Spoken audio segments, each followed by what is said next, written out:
Job card নিয়ে 4 নম্বর form পূরণের মধ্য দিয়ে কাঁথি 3 নম্বর ব্লকের কাজের দাবিতে ডেপুটেশন দিল ক্ষেত মজুর কৃষক সংগঠনের শত শত শ্রমজীবী মানুষ।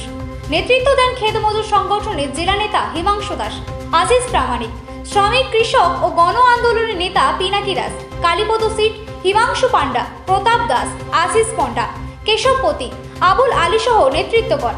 গ্রামীণ শ্রমজীবী অংশের মানুষের বিশেষত মহিলাদের দল বেঁধে ভিডিও অফিসে এসে 4 নম্বর ফর্ম পূরণ করে জমা দেন। আজ 2800টি ফর্ম জমা দেওয়া হয়। যদিও প্রথমে ভিডিও এই ফর্মগুলো নিতে অস্বীকার করে, বহু বিতর্কের পর ঝাড়েশ্বর বেড়া সহ ডেপুটেশনে অংশগ্রহণকারী নেতৃত্বগণ সরকারি নির্দেশ নামার কপি দেখানোর ফলে শেষমেশ ভিডিও নিতে বাধ্য হয়।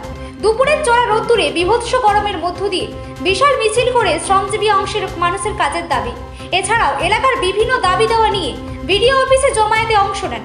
ফর্ম পূরণের কাজ চলছে, আর সাথে সাথে চলছে শ্রমিক কৃষক ক্ষেত মজুর সংগঠনের নেতৃত্বগণের বক্তব্য। আদালতের নির্দেশ অনুযায়ী 1 আগস্ট থেকে এই কাজ শুরু করতে হবে। এই কাজে দুর্নীতিগ্রস্ত তৃণমূলদের বিরুদ্ধে ব্যবস্থা নিতে হবে। প্রতি বছর এই প্রকল্পে কেন্দ্রীয় সরকার বাজেটের টাকা কমিয়ে দেওয়া এবং 3 বছরের বেশি সময় ধরে এই কাজ বন্ধ রাখার ঘৃণ্য রাজনীতির বিরুদ্ধে সকল মানুষকে এক হওয়ার জন্য আহ্বান জানান।